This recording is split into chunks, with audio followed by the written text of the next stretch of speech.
आज हम लोग बहुत इम्पॉर्टेंट टॉपिक डिस्कस करने जा रहे हैं जो इलेक्ट्रिक फ्लक्स से रिलेटेड है। इलेक्ट्रिक फ्लक्स में उसका बहुत ही यूज है और जो भी अच्छे क्वेश्चन क्रिएट होते हैं वह उस टॉपिक को रिलेट करता है। उस टॉपिक का नाम है सॉलिड एंगल। ठीक है, आप लोग 11th क्लास में पढ़े थे सप्लीमेंट्री फिजिकल क्वांटिटी में दो, एक था प्लेन एंगल जो सरफेस पर बनता है, जिसको हम डिफाइन करते थे length of arc upon radius से डिवीजन कर देते थे तो हम लोग क्या बनता था, प्लेन एंगल का फॉर्मेशन होता था।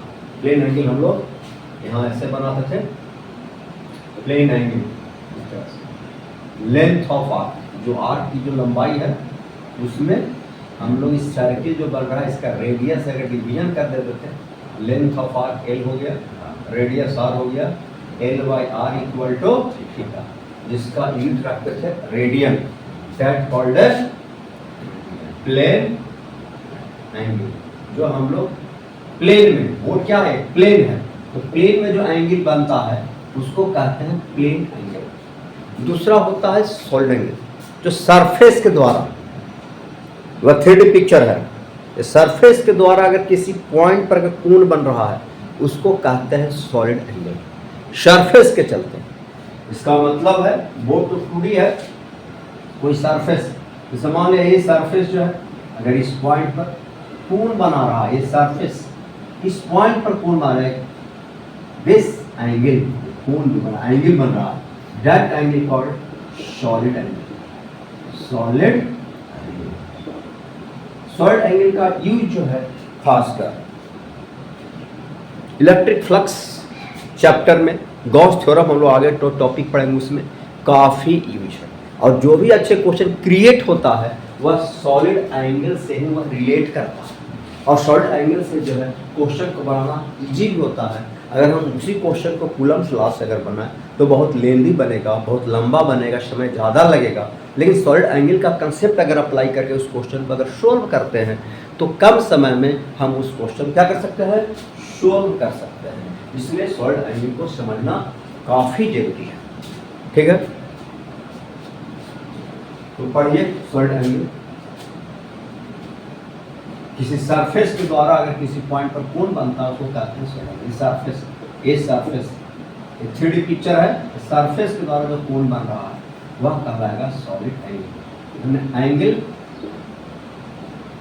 Make by surface area at particular point is called solid angle। समझ गया, इस पार्टिकुलर पॉइंट सरफेस के द्वारा जो सरफेस कोण बन रहा है वही सॉलिड एंगल का लगा। जैसे मान लिया जाए ये पेपर है, सरफेस के द्वारा, सरफेस कौन शेप का बन गया, कैसा से बन गया है, कोण। अब इसका सरफेस एरिया, इस कोण का जो सरफेस एरिया है, इस कोण का सरफेस एरिया है, इस पॉइंट पर जो कोण बना रहा है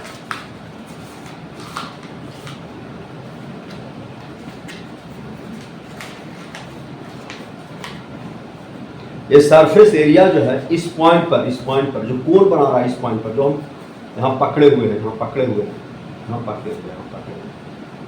यहाँ जो कोण बन रहा है सरफेस के द्वारा, ये सॉलिड एंगल कहलाएगा। अगर हम सरफेस एरिया को छोटा भी करते चले जाएंगे तो इस पॉइंट पर एंगल चेंज करने वाला नहीं है। इसका मतलब है कि यह सरफेस एरिया उतना ही सॉलिड एंगल बनाएगा जितना ये सरफेस एरिया यहाँ बना रहा है, ये सरफेस एरिया उतना ही सॉलिड एंगल बनाएगा जितना यह सरफेस एरिया यहाँ बना रहा है। जैसे अब इसको काटते चले जाए, इसको हम कट कर दें, अगर हम इसको कट कर दें तो कट कर देंगे तो क्या होगा, अगर हम इसको काट दें, ऐसे काट दें, तो इसको काट देने से इसके द्वारा जो एंगल यहाँ पर बनेगा, जैसे यहाँ से काट दिया, यहाँ काट दिया,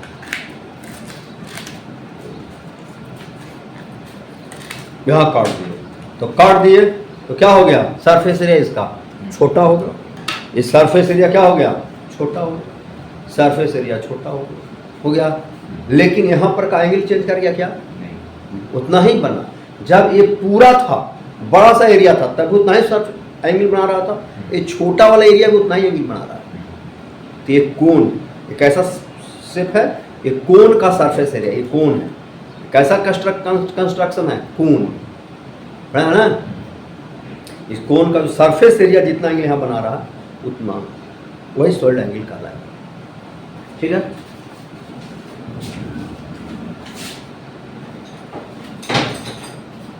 तो सरफेस के द्वारा जो एंगल बनता है उसको कहते हैं सॉलिड एंगल।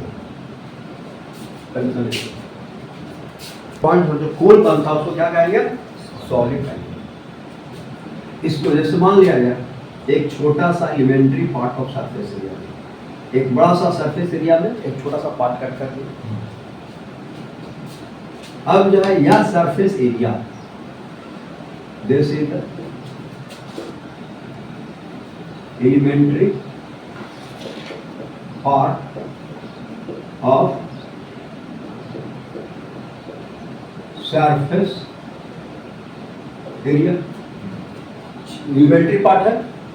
और इतना ये एंगल जो बन रहा है इसका एरिया, जानते हैं एरिया वेक्टर क्या होता है? Outside the surface and perpendicular to surface.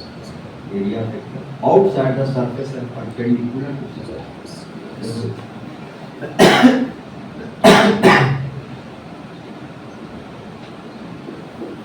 इस पॉइंट से इस एरिया वेक्टर का, इस एरिया पोजीशन क्या है? R equal to position vector of elementary part of surface area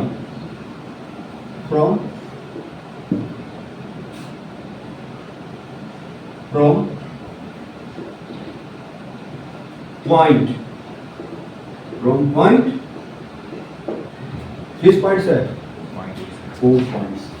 समझ गया?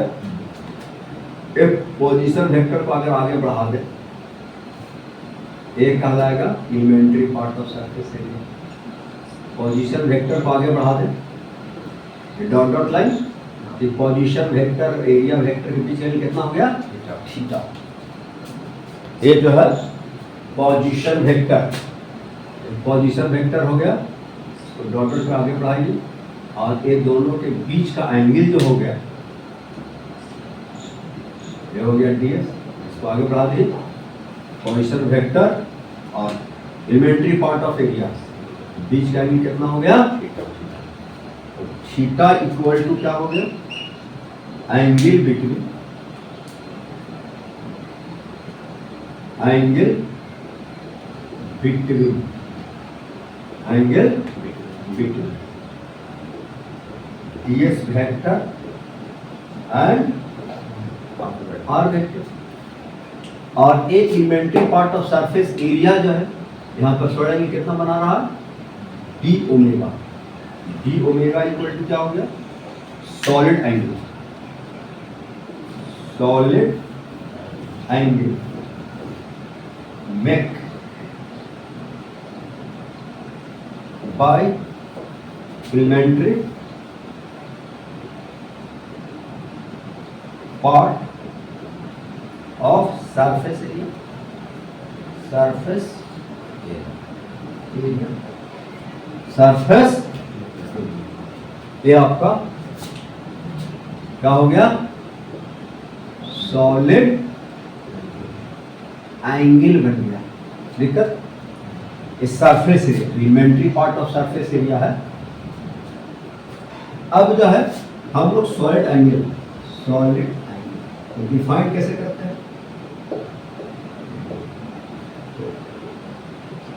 8h define as ratio of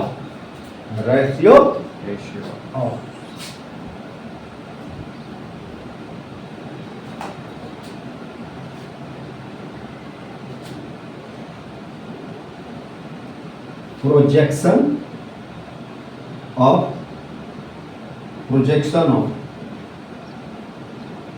area vector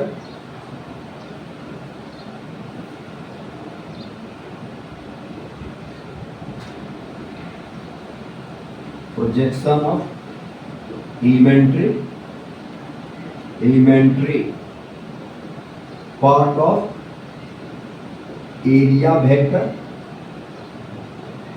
along the position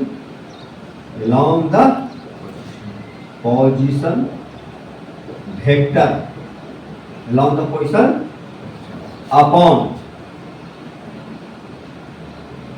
magnitude of position vector. तो क्या होगा? Whole square. It is defined as, इसको हम लोग define करते हैं projection of elementary part of area vector.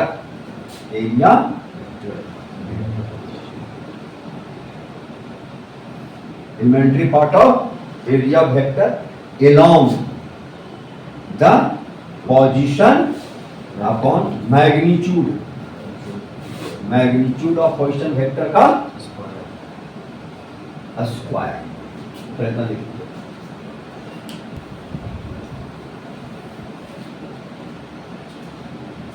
तो हम लोग क्या पढ़ रहे हैं? And so it is defined as projection of elementary part of area vector along the position vector upon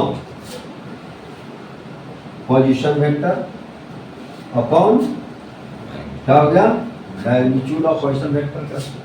तो किसी वेक्टर का प्रोजेक्शन अगर किसी के लॉन्ग निकालना है तो उसके लॉन्ग जो यूनिट वेक्टर है उसका डॉट प्रोडक्ट लगाते हैं।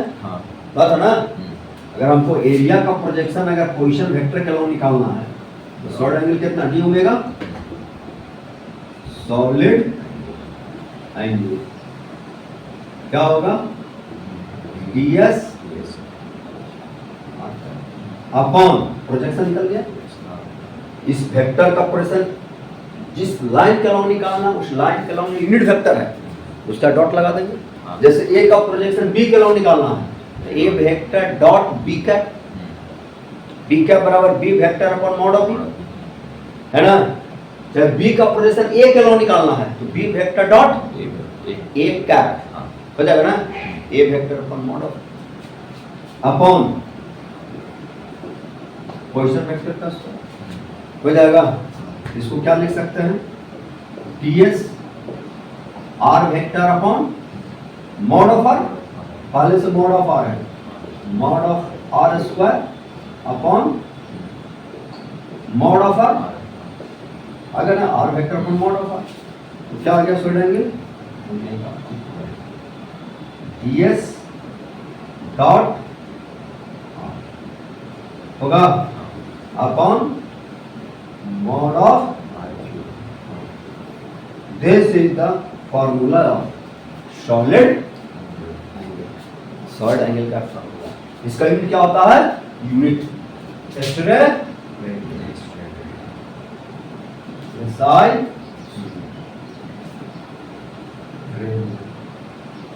इसको शॉर्ट में ऐसा समझ गया? चलिए सॉलिड एंगल का क्या हो गया? फॉर्मूला आ गया, हो गया ना? इसका SI यूनिट SI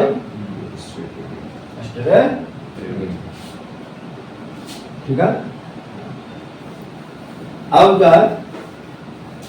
कोई बड़ा सा क्लोज सरफेस सॉलिड एंगल निकालना था, solid angle total solid angle due to close surface अगर निकालना है तो कैसे निकालेंगे?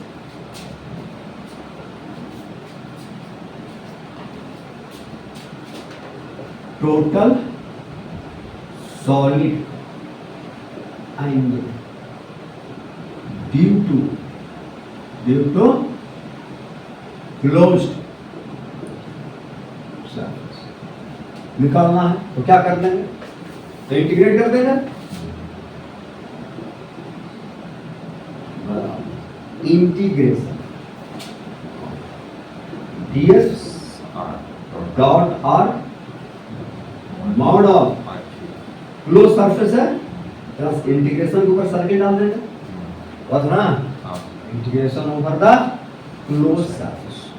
ये हो गया सॉलिड एंगल, तो क्या हो गया फार्मूला, समझ गया। अब चलो एप्लीकेशन इसका,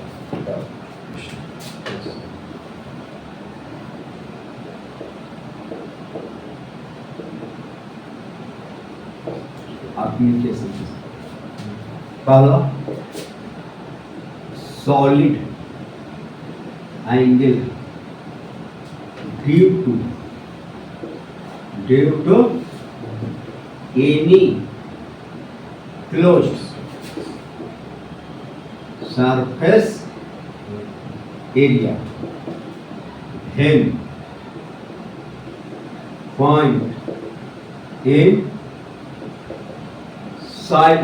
when point inside the surface।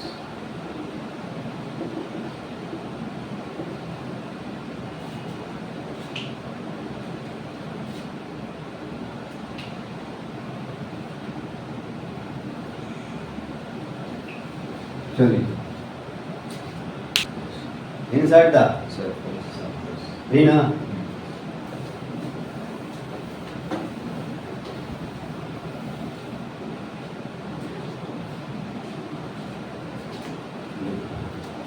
कोई क्लोज एरिया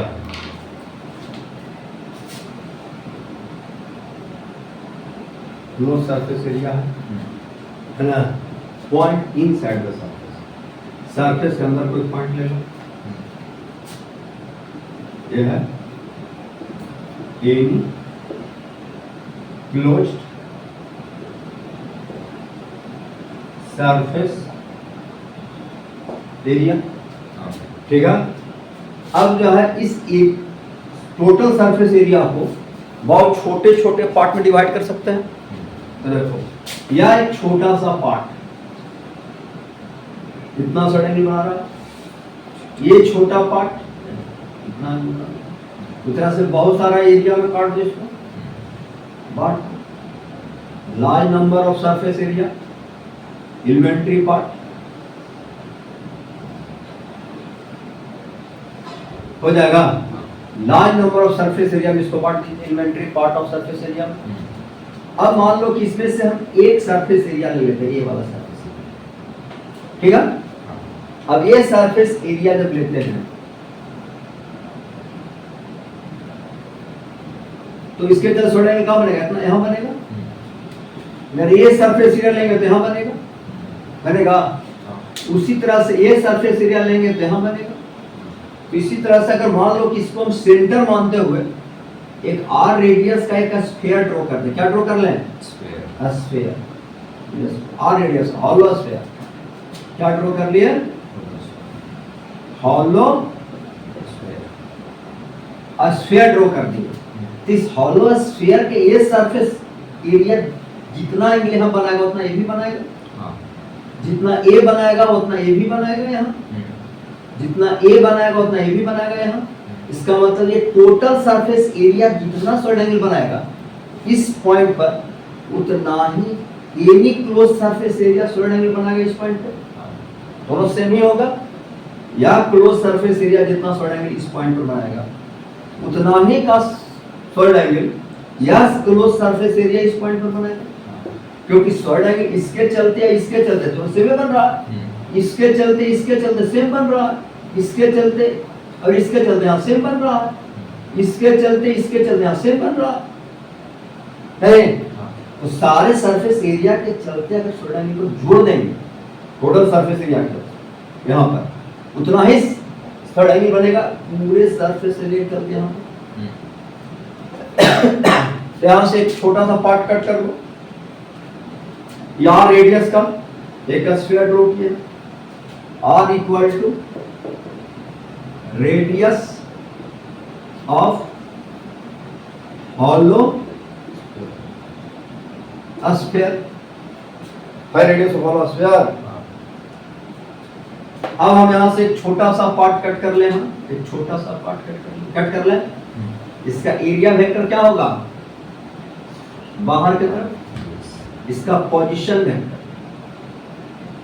इस एरिया से, इस पॉइंट से इन्वेंट्री पार्ट ऑफ एरिया का पोजीशन वेक्टर क्या होगा, इधर होगा, होगा। पोजीशन वेक्टर जो होगा वह आर होगा।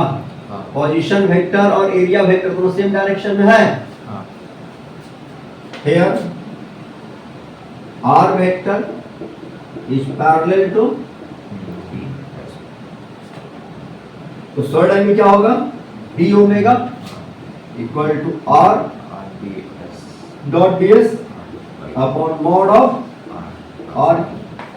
तो आर का मैग्नीट्यूड, डीएस का magnitude cos 0 upon mod of, cut जाएगा तो डी ओमेगा बराबर क्या होगा, mod of ds upon mod of r square.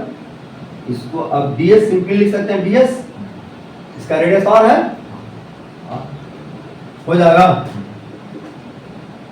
अब क्या लिख देंगे, total solid angle, total solid angle equal to integration of ds upon mod of, एक क्लोज सरफेस है ना।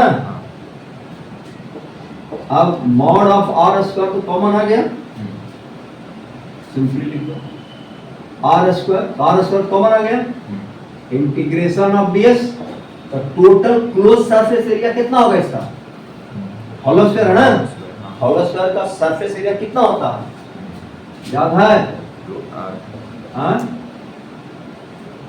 स्फीयर का सरफेस एरिया, सोच के बोलो, 4/3 पाई आर।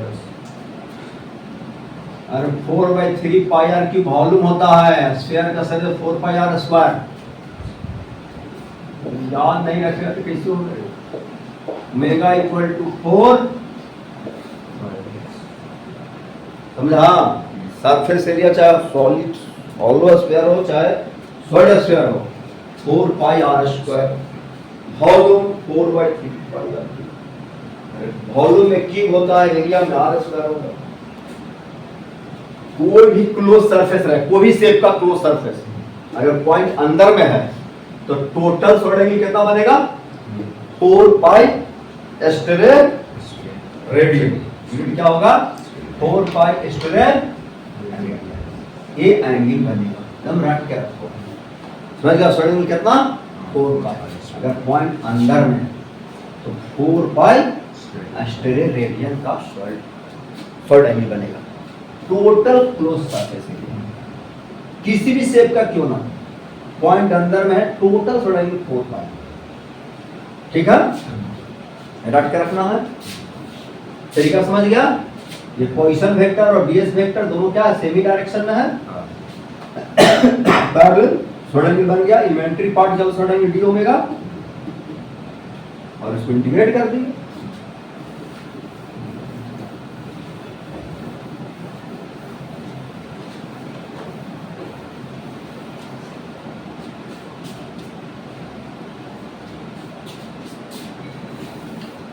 अब जो है, अगर मान लो दूसरा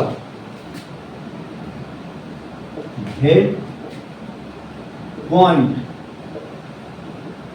out side the closed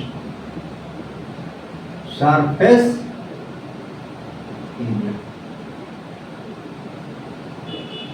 any close surface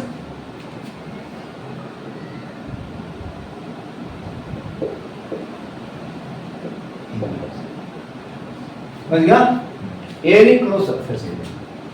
जैसे मान लो कोई क्लोज सरफेस है ना, हम पॉइंट बाहर में रखते हैं,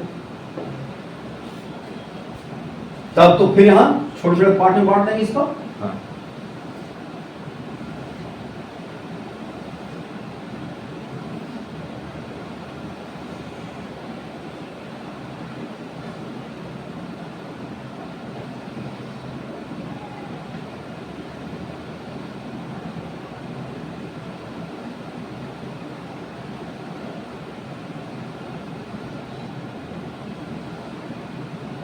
है ना। अब जो है एक चीज और, अब इस सरफेस के चलते ये सरफेस ले लेते हैं, जितना स्टूडेंट इसके चलते यहां पर बनेगा उतना स्टूडेंट इसके चलते ही बनेगा, बनेगा यहां पर।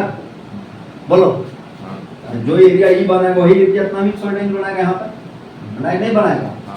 इस स्टूडेंट ये आपका this rectangle equal to dy। जितना अब देखो तो इसका एरिया वेक्टर कहां जाएगा, इसका एरिया वेक्टर जाएगा बाहर की तरफ, ds1 कहते हैं, सरफेस के परपेंडिकुलर होगा, सरफेस के, और इस पॉइंट से इस एरिया वेक्टर का पोजीशन वेक्टर कहां होगा, इधर की तरफ। दिस पोजीशन वेक्टर को क्या कहिए, r1। तो एंगल क्या बनेगा, ये एंगल पोजीशन वेक्टर और इस एरिया के बीच का एंगल बन गया θ1, बनेगा ग्रेटर देन 90, बनेगा नहीं बनेगा। पोजीशन वेक्टर इधर, एरिया वेक्टर इधर, और यहां पर अगर एरिया वेक्टर कट करेंगे, एरिया वेक्टर कहां जाएगा, outside the surface, perpendicular to surface. ds2 outside the surface, perpendicular to surface होगा। और इसके चलते पोजीशन वेक्टर क्या होगा, एरिया से पोजीशन वेक्टर होगा। This position vector is r2, तो एंगल कितना बन जाएगा, θ2 लेस देन 90। ये जो बन रहा है एंगल θ2 बन रहा है, θ2 एंगल बन रहा है, और लेस देन क्या बन रहा है, 90 डिग्री बन रहा है, लेस देन 90। तो इसका मतलब इसके चलते शॉर्ट एंगल यहां पर जो बन रहा है वो माइनस में बनेगा। क्यों, तो क्या क्या लिखेंगे, hair hair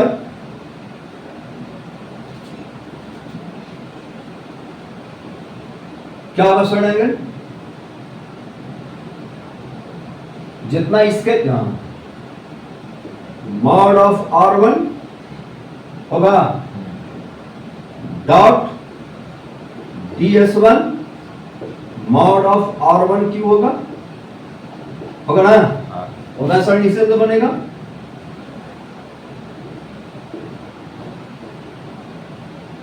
r dot ds2 mod of, बन रहा है। अब जो है इसको तोड़ेंगे तो क्या होगा, मॉड ऑफ r1 ds1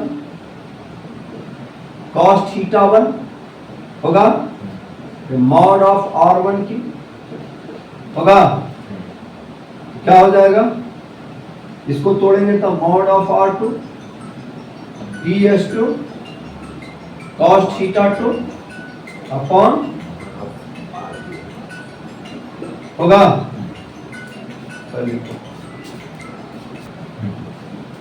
हाँ θ1 है 90 से बड़ा है, तो θ1 90 से बड़ा है तो ये वाला कहाँ हो जाएगा, निगेटिव हो जाएगा, और θ1 क्या, θ2 90 से छोटा है, ये वाला तो पॉजिटिव ही रहेगा, इसको ऐसे माइनस लगा दो, ठीक है, यहाँ क्या लगा देंगे, ठीक है, ठीक है। क्यों माइनस लगाएंगे यहाँ, क्यों, क्योंकि एंगल 90 से बड़ा बन रहा है, तो ऑब्वियस ये वाला स्क्वायर एंगल क्या आएगा, निगेटिव आएगा, और उतना ही ये वाला क्या आएगा, पॉजिटिव आएगा। अब इसको इधर ले जाएंगे तो क्या हो जाएगा,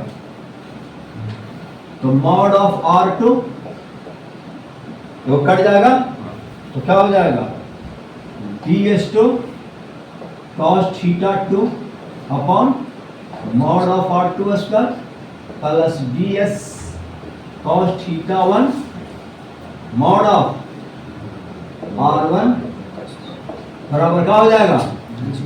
इसका मतलब है कि सॉलिड एंगल क्या हो गया टोटल। इसका मतलब पॉइंट जब बाहर रहेगा तो जितना इसके चलते माइनस में बनेगा उतना इसके चलते क्या बनेगा प्लस बनेगा। तो नेट क्या हो गया 0। इसका मतलब है कि that is total solid angle solid outside the close surface क्या हो जाएगा 0 हो जाएगा। समझ गया। चलिए जितना सॉलिड एंगल इसके चलते माइनस में बन रहा है उतना इसके चलते क्या बन रहा है प्लस। नेट क्या हो गया 0। याद रखो पॉइंट अगर बाहर में है तो सॉलिड एंगल क्या हो जाएगा 0 हो जाएगा। ठीक है। अब अंदर में रहेगा तो सॉलिड एंगल कितना बनेगा 4 पाई। बाहर में रहेगा due to circular disc on its axis।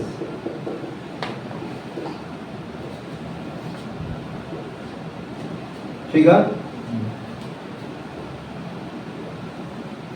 ये तुम्हारा सर्कुलर डिस्क है।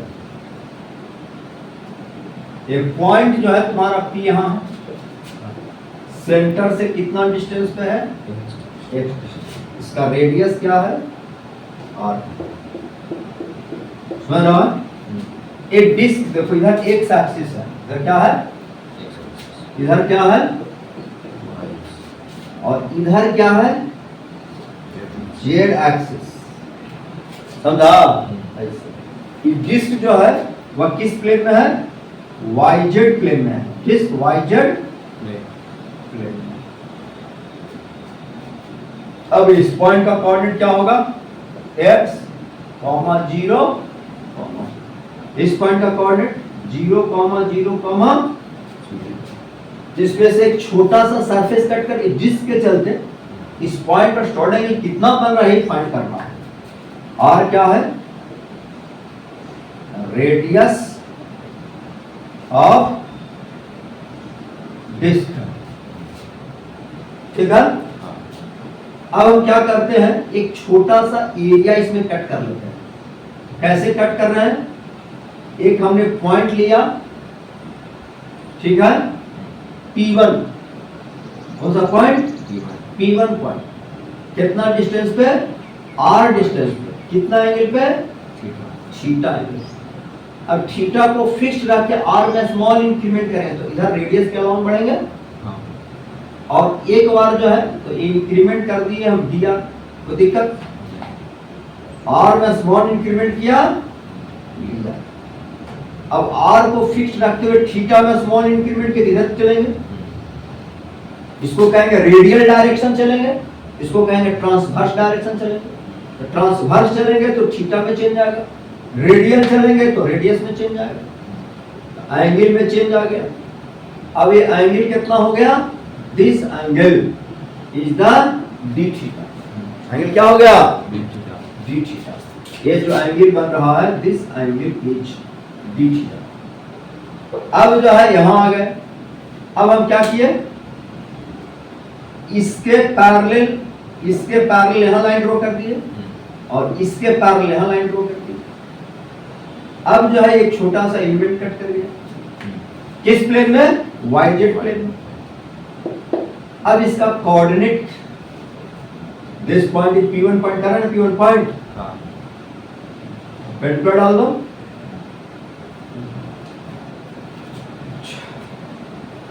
अब इस एलिमेंट्री पार्ट चल इस पॉइंट पर सॉलिड एंगल कितना बन रहा है 1 निकालना है। तो इस पॉइंट से इसका पोजीशन वेक्टर क्या हो जाएगा यहां से इसको मिला देंगे दिस इज द dr है ना सीधा यहां से हम मिला दिए। This position vector is the r1। कौन सा पोजीशन वेक्टर हो गया r1। लेंथ कितना हो गया लेंथ हो जाएगा, ये वाला लेंथ क्या हो जाएगा, r इंटू होगा ना, लेंथ ऑफ r बराबर रेडियस गुना एरिया क्या होगा इसका, here vector ds equal to क्या लिखेंगे, ये लंबाई हो गया dr हो गया, चौड़ाई कितना हो जाएगा r into theta, r into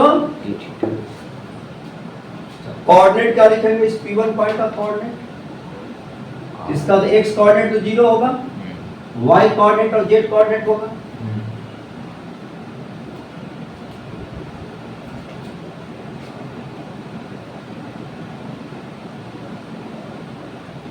क्या क्या होगा y और z,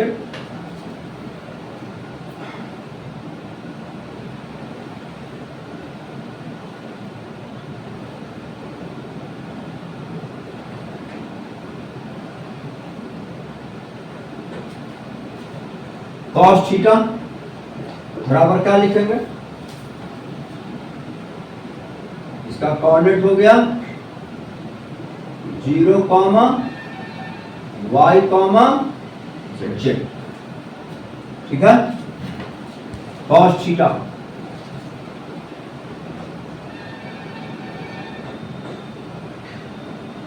cos थीटा बराबर हो गया बेस ई हो जाएगा ना, जेड हो जाएगा cos थीटा बराबर हो जाएगा z upon r, z equal to sine theta क्या हो जाएगा, यह डिस्टेंस y अपॉन आर, क्या होगा y बराबर r, तो कोऑर्डिनेट ऑफ पॉइंट कौन सा point, T1 0 r sin theta r हो गया,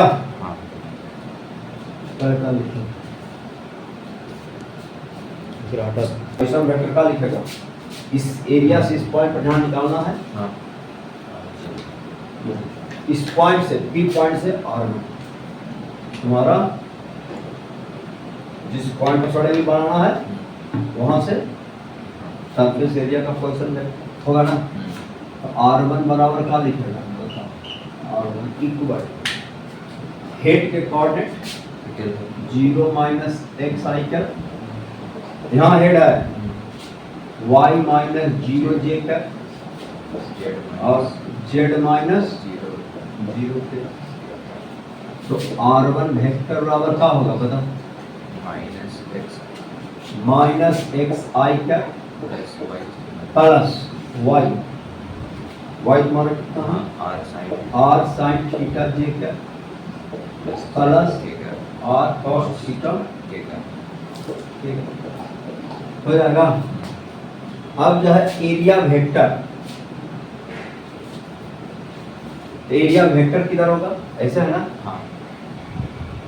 है ना, तो एरिया वेक्टर इधर भी ले सकते हैं, एरिया वेक्टर इधर भी ले सकते हैं, अरे डिस्क कैसे है, आउटसाइड इधर भी हो सकता है, इधर भी हो सकता है, हम एरिया वेक्टर इसका जो है ऐसा ले लेंगे, पोजीशन वेक्टर ऐसे ले रहे हैं तो एरिया वेक्टर इधर ले लेंगे, एरिया वेक्टर बराबर क्या लिख देंगे, ds बराबर r d theta into dr, इधर की तरफ क्या होगा माइनस पाई का, एरिया वेक्टर इस डायरेक्शन में, और ऐसे है एरिया वेक्टर इस डायरेक्शन में, हो गया एरिया वेक्टर, इधर क्या आएगा माइनस आई, और yz प्लेन में है तो yz प्लेन के परपेंडिकुलर आउटवर्ड कहां जाए, इधर आएगा ना, आप सॉलिड एंगल नो, क्या फर्क पड़ेगा, ds mod of r1 नहीं ना, क्या लिखेंगे? D omega equal r d theta d r क्या आएगा? माइनस आई क्या d omega r d theta d r minus i क्या डॉट माइनस एक्स आई क्या plus r cos theta r sine theta j क्या r cos theta के क्या upon इसका mod निकालेगा, इसका मॉड ऑफ R1 करेगा तो क्या आएगा? Root under x square plus r square common आ जाएगा कॉस स्क्वायर थीटा प्लस ये तो 1 हो जाएगा ना, तो क्या हो जाएगा? एक्स स्क्वायर रूट का मतलब 3 ये हो गया d omega i dot i minus minus plus r d theta d r into x square whole पर पावर 3/2 क्या वेरिएबल है? आर डी थीटा वेरिएबल है, वो डी आर वेरिएबल है, यानी डी थीटा और डी आर दो वेरिएबल है ना, और दोनों इंडिपेंडेंट वेरिएबल है ना। आर को थीटा से मतलब ना थीटा को आर, तो हम यहाँ पर डबल इंटीग्रेशन लिख रहे हैं। कौन सा integration? Double integration are d theta into D r into upon x square 3/2। अब देखो आर का लिमिट 0 से लेके कैपिटल आर तक, सेंटर से सरफेस तक जाएंगे, 0 से लेके थीटा का 2 पूरा एक सर्किल घूमेगा ना, कंप्लीट डिस्क कवर होगा कहां तक? अब जो है सॉलिड एंगल ओमेगा, पहले डी थीटा की इंटीग्रेट करो, डी थीटा क्या होगा? थीटा थीटा लिमिट डालोगे तो 2 पाई आ जाएगा, तो क्या होगा? 0 से लेकर के r d r d theta का थीटा लिमिट डालेंगे तो 2 पाई आ गया अपॉन एक्स स्क्वायर होल पर पावर 3/2। अब omega equal to pi x बाहर निकाल लो, ठीक है, 2r dr upon x square whole पर पावर 3/0 से लेकर के पहले तो लिख लो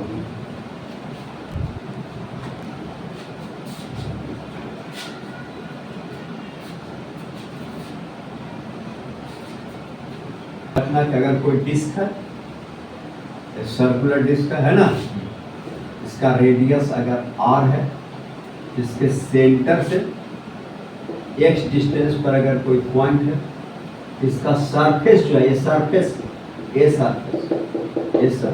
एरिया सॉलिड एंगल कितना बनाएगा?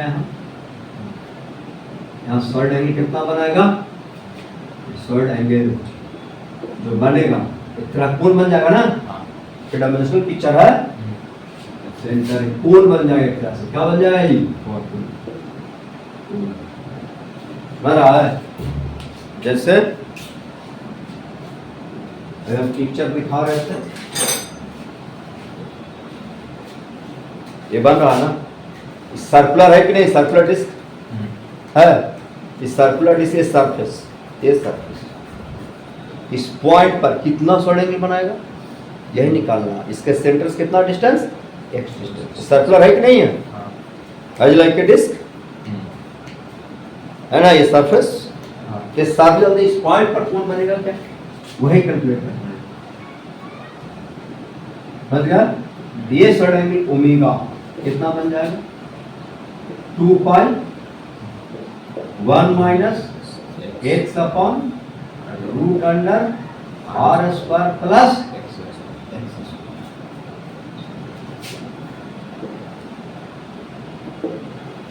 समझ गया? इसी को याद रखना। सरफेस जो है या सेंटर से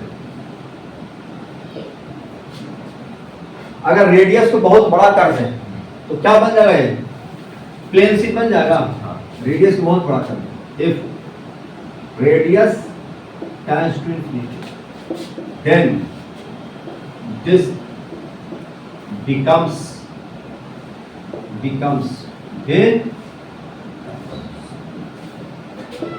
infinitely long plane, क्या बन जाएगा? इन्फिनाइटली लॉन्ग प्लेन शीट बन जाएगा। प्लेन शीट बन जाएगा तब तो समथिंग बाई इन्फिनिटी तो जीरो हो जाएगा। तो प्लेन शीट के चलते तो बहुत बड़ा प्लेन शीट, बहुत बड़ा क्या है? प्लेन शीट है बहुत। ये प्लेन शीट, इस प्लेन शीट के चलते अगर किसी पॉइंट पर स्क्वायर एंगल निकालना है, ठीक है, तो वह स्क्वायर एंगल कितना बन जाएगा? ओमेगा इक्वल टू क्या बन जाएगा? Omega equal to 2 pi solid due to infinite plane sheet. देखो इनफाइनाइट प्लेन शीट का मतलब क्या है ना कि प्लेन बहुत बड़ा है।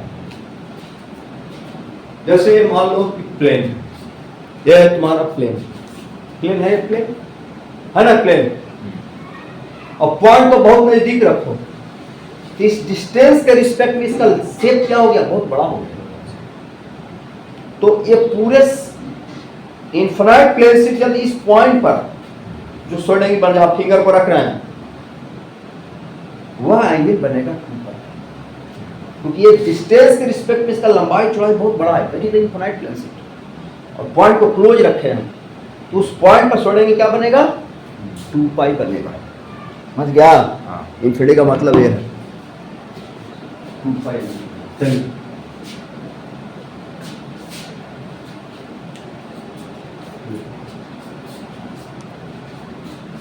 जाएगा, और ये फार्मूला हो गया। इस फार्मूला क्या करना है? याद रखना है, ठीक है? चलिए एंगल का यूज है मोटा मोटी इलेक्ट्रोस्टैट में। समझ गया? इतना सा हम लोग काम चलाएंगे, इतना का यूज आएगा, जहां यूज आएगा वहां यूज करेंगे। क्या क्या याद रखना है? Solid angle due to any close surface, point अंदर में है तो 4 पाई। इसमें जो है 3 बात जो है 3-4 बात याद रखना है। इसका जो है डायरेक्ट हम लोग न्यूमेरिकल यूज करेंगे।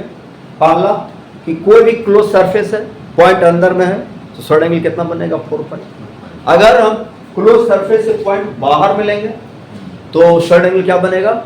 0। तीसरा याद रखना है, अगर सर्कुलर डिस्क है तो सर्कुलर डिस्क के सरफेस के चलते, सर्कुलर सरफेस जो है यहाँ सरफेस के चलते जो इस पॉइंट पर जो एंगल बन रहा है सॉलिड एंगल, वह क्या बनेगा? सेंटर से एक्स डिस्टेंस पर 2 pi 1 minus x upon root under r square plus x square.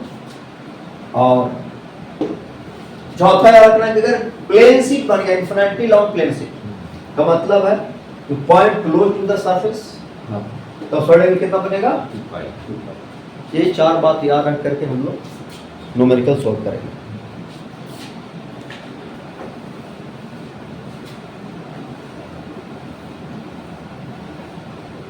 Electric flux से रिलेटेड एक बहुत इंपॉर्टेंट थ्योरम है जिसको हम लोग कहते हैं Gauss's theorem.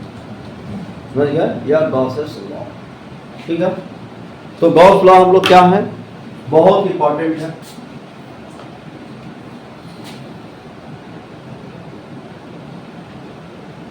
Gauss's law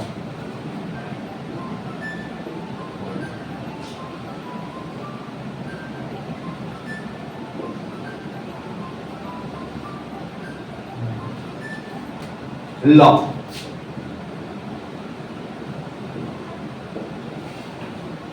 Gauss's law क्या कहता है, या गॉसेस थ्योरम भी कर सकते हैं। ये बहुत इंपॉर्टेंट थ्योरम है, फ्लक्स से रिलेटेड है। It is a state that total electric flux through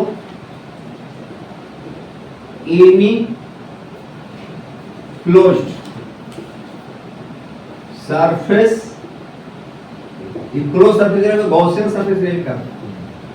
Gaussian surface, close surface दूसरा नाम क्या है, Gaussian surface. It is state that total electric flux through any closed surface area, Gaussian surface, is equal to 1 by epsilon naught times the total charge enclosed by Gaussian closed surface, closed surface, या इसका दूसरा नाम रख सकते हैं Gaussian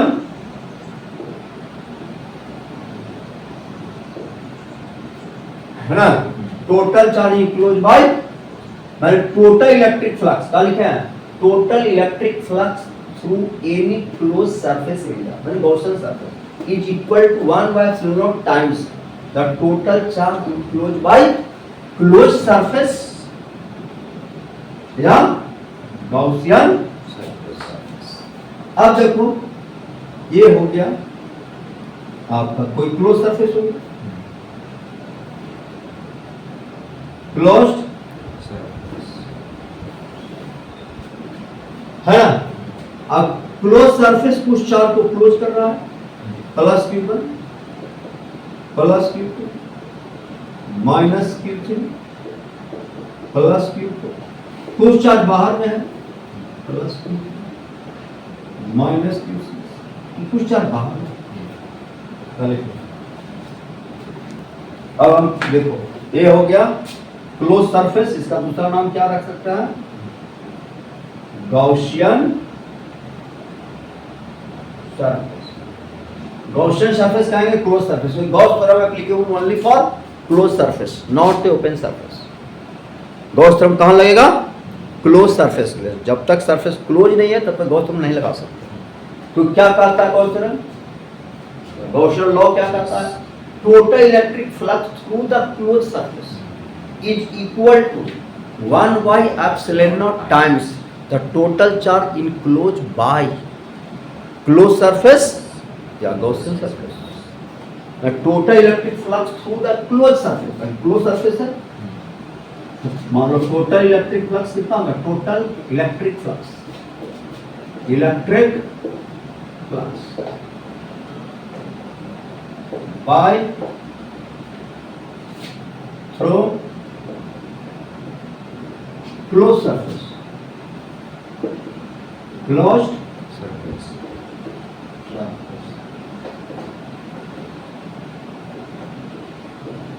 equal to 5। तो 5 equal to total charge enclose, कितना charge enclose कर रहा है, Q1 Q2 Q minus Q3 सबको इंक्लोज कर रहा है, तो plus Q1 plus Q2 minus Q3 बटा 1 बाय इतना टाइम सर। इसलिए फ्लक्स बराबर क्या लिखेंगे, summation of Q enclose by. तो कोई भी क्लोज सरफेस टू फ्लक्स अगर निकालना है तो फार्मूला क्या है, total charge enclose by epsilon not. अगर कोई चार्ज इनक्लोज नहीं कर रहा है तो इसके थ्रू फ्लक्स 0 हो जाएगा। नहीं, फ्लक्स क्या है, number of field lines passing through the surface called a flux. जितना फील्ड लाइंस की सरफेस से क्रॉस करता, पास कर रहा है, वही फ्लक्स है। तो पूछ दिया जाए कि अगर चार्ज अगर 1 कूलम हो जाए, अगर ये मान लो क्लोज सरफेस 1 कूलम चार्ज को क्लोज करे, कितना फील्ड लाइंस उससे पास करेगा? ये बड़ा इंपॉर्टेंट ऑब्जेक्टिव क्वेश्चन है, ठीक है। इफ Q इनक्लोज बराबर 1 कूलम, क्या हो जाए? घर लिख चुका है।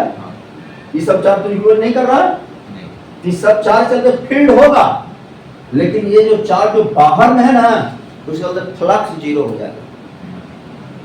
नहीं समझा? फ्लक्स सिर्फ किसके चलते होगा? चार्ज जो अंदर में है उसके चलते फ्लक्स होगा।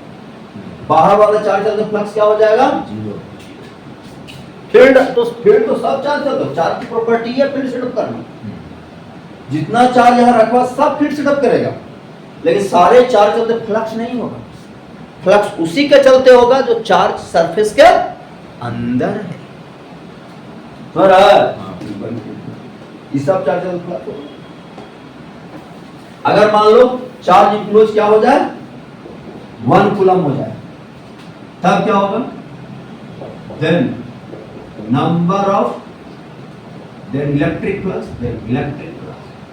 Electric flux through closed surface बराबर क्या होगा? इतना रो रख देंगे 1 बाय एप्सिलॉन नॉट। यूनिट क्या होगा? फ्लक्स यूनिट क्या बताते हैं? न्यूटन मीटर स्क्वायर पर और इलेक्ट्रिक फील्ड डॉट ds। ई का इलेक्ट्रिक फील्ड क्या होगा? न्यूटन पर कूलम, एरिया का मीटर स्क्वायर। इतना इसका मतलब है कि जितना फ्लक्स उतना फील्ड लाइंस ओरिजिनेट करेगा। इसका यूनिट चार्ज जो है, अगर पूछ दिया जाए कि यूनिट चार्ज 1 कूलम चार्ज कितना number of field lines originate करेगा, ठीक है? तो number of electric field lines, electric field lines are originated by 1 coulomb charge बराबर कितना? 1 बाय एप्सिलॉन नॉट। अरे इतना 1 हो गया। Newton metre square. इतना फील्ड लाइंस जो है ओरिजिनेट करेगा। एकदम रट करके रखिए, 1 कूलम चार्ज कितना फील्ड लाइंस ओरिजिनेट करता है? 1 upon epsilon naught field lines originate करता है 1 कूलम चार्ज। समझ गया? 1 कूलम चार्ज रखोगे तो कोई भी क्लोज सरफेस एरिया से फील्ड लाइंस कितना पास करेगा? चार्ज इंक्लोज करोगे, 1 कूलम चार्ज इंक्लोज करोगे, क्या number of field lines originate by 1 coulomb charge. 1 coulomb charge रख देगा, मतलब फील्ड लाइंस निकलेगा। कितना फील्ड लाइंस निकलेगा? 1 by epsilon naught field lines निकलेगा। चलो, कहीं फ्लक्स निकालना है किसी सरफेस से, तो देखो क्या चार्ज इंक्लोज कर रहा है। Charge enclose by epsilon not flux हो गया। अब देखो, अब जो है अगेन फ्लक्स फाई बराबर क्या पढ़े? Summation of Q enclose by. अब फ्लक्स को हम इलेक्ट्रिक फील्ड के टर्म में लिख सकते हैं, ई डॉट लिख सकते हैं बराबर summation of Q enclose by. ये है तुम्हारा मूल मान इलेक्ट्रिक फील्ड, ये है, बन गया। Here E equal to electric resultant electric due to all charges inside and outside the Gaussian समझ गया? गॉसियन सरफेस माने क्लोज सरफेस, चाहे अंदर चार्ज हो चाहे बाहर चार्ज हो, सब पे इलेक्ट्रिक फील्ड है। समझ गया? जबकि फ्लक्स किसके चलते होगा? सिर्फ अंदर वाले चार्ज चलते, बाहर वाले चार्ज फ्लक्स जीरो। समझ गया? ये आपका मूल मंत्र है। इलेक्ट्रिक फ्लक्स निकालना है तो ये फॉर्मूला, अगर फ्लक्स को इलेक्ट्रिक फील्ड के टर्म लिखना है तो E डॉट ds, इसको इक्वेट कर सकते हैं समेशन ऑफ Q फ्लो के एप्सिलॉन से। यहाँ ये क्या है? Resultant electric field due to all charges inside and outside the Gaussian surface, close surface, अंदर भी था बाहर भी था, सबके चलते इलेक्ट्रिक फील्ड। फिर तो लिख लीजिए, देखो कंसेप्ट याद रखेगा, खासकर ऐसा रीजनिंग में पूछता है, ठीक है?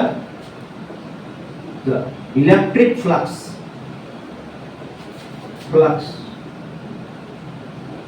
in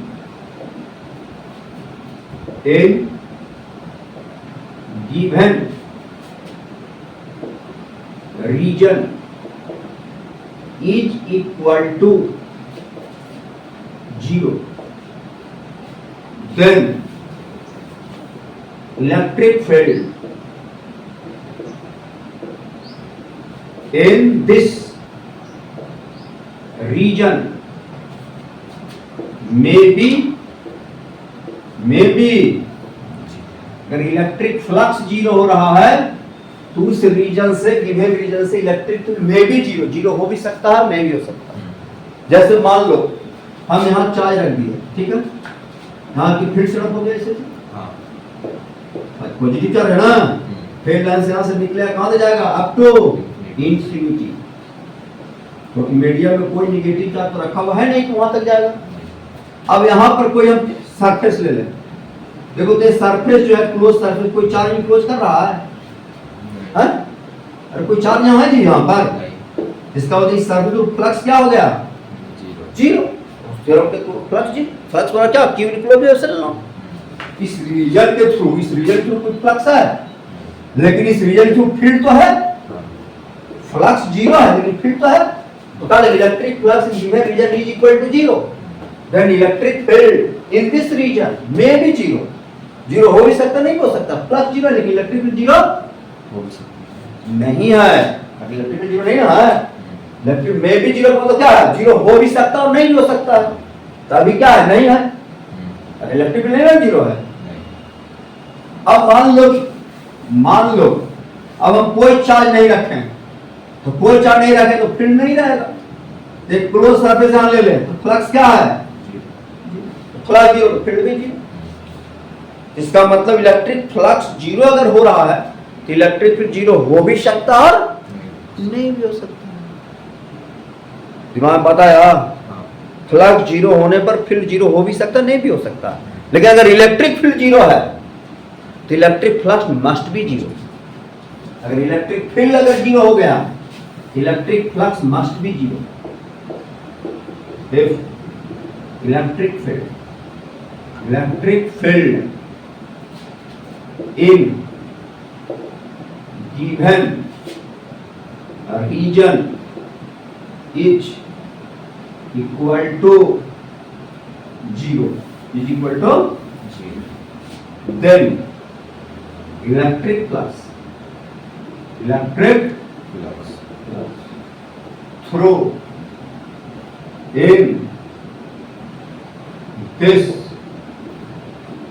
region must be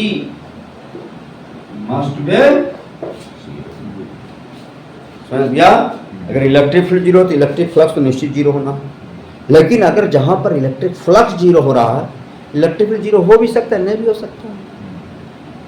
जैसे भी देखा, चार्ज लग गया तो फील्ड तो वहां था, फ्लक्स जीरो था। समझ गया? और जहाँ इलेक्ट्रिक फील्ड नहीं है तो फ्लक्स कहाँ से आएगा? समझ बता गया? चलो लिख लो कंसेप्ट।